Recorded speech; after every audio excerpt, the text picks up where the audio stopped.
Okay, hello. If you hear any noise in the background, it's probably the fan. It's unbearably hot and humid here, so I have to have everything running at the same time. Um, so, hello. This is a time lapse and a commentary video for Demon Cat and Magic Man. Now, I was initially going to do two videos for the two artworks, but I realized that for the Demon Cat I didn't really have much to talk about.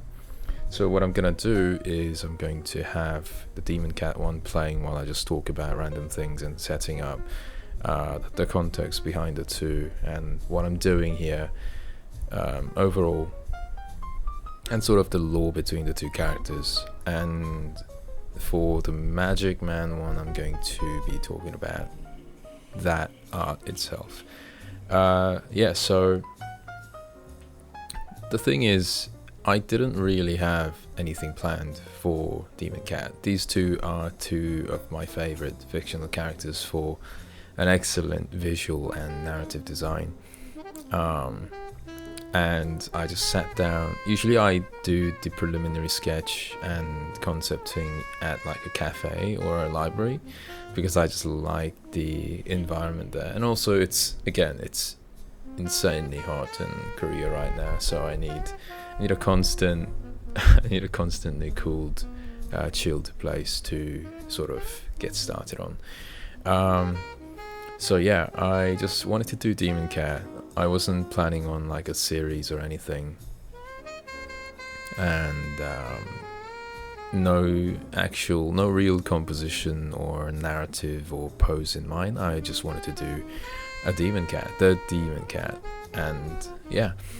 So it's not really interesting, is it? Like the whole visual premise of it, it's just sort of a cat-like posture, with a slightly realistic depiction with my usual style of like Tim Burton-esque, Beksinski-esque, just kind of dark gothic vibe style on it. I don't know enough art to know what it's actually called, but yeah.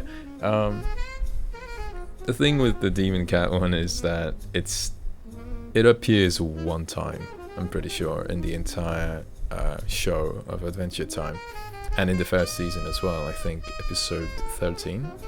I know it's called Dungeon. It's where Finn and Jake, the two main characters, they go into a dungeon to adventure, and they have this argument, a bit of a scuffle about whether or not they need each other or not in their adventures. And of course they find out that they do need each other, and the Demon Cat is sort of Finn's arch nemesis.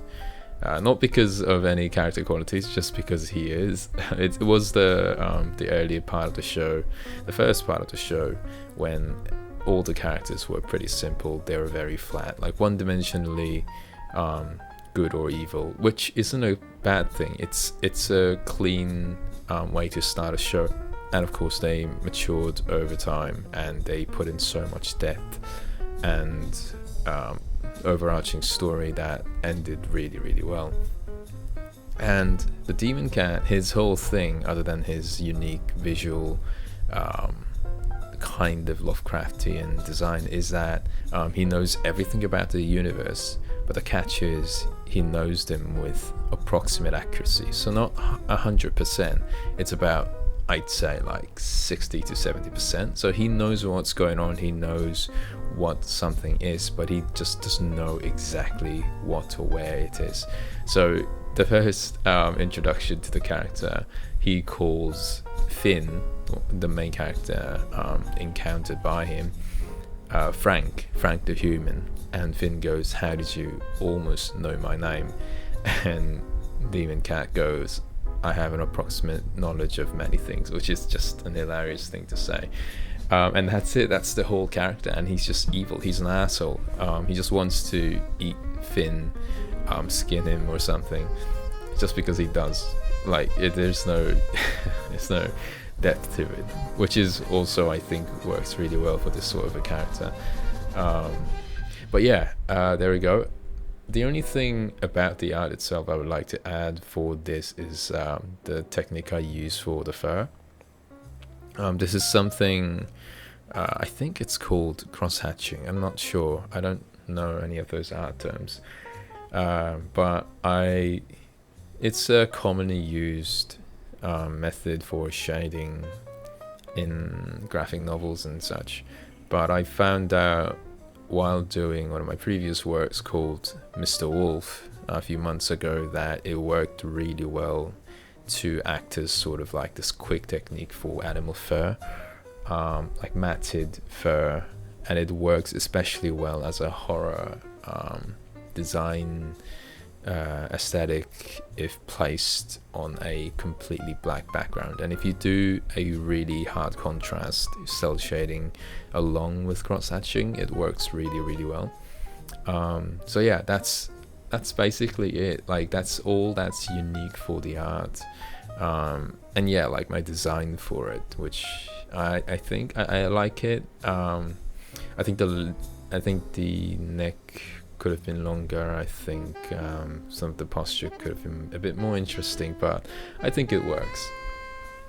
Now, Magic Man I like it a lot more because I did something with it. Magic Man, just going briefly into the story, he's a lot more built character than Demon Cat. He's an overarching character.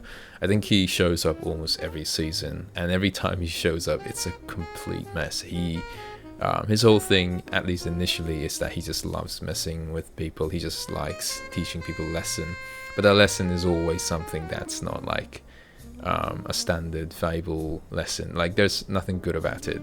In one of the episodes, I think he turns a bunch of creatures and Finn and Jake into these humongous flesh cubes and random shapes of flesh just because he wanted to teach the characters that he's a jerk, he's an asshole. That's it. So again, he started off as a very simple, like just messing with you kind of character, but later on he got a proper story and it was really good. Yeah, so that's about it. I don't want to go into his later part of the story because it's very complicated, and I do recommend watching the show because it's excellent from start to finish. Now, for the art itself, the main, unlike Demon Cat, I had an idea of a composition and a narrative and context I wanted to have. So the starting point was that I wanted to give this guy one of those heroic matador or like a cowboy look with his hat, because that's like a big part of his character. So the two ways I was going to do that, you can see here, was either having the brim low and obscuring half his face, or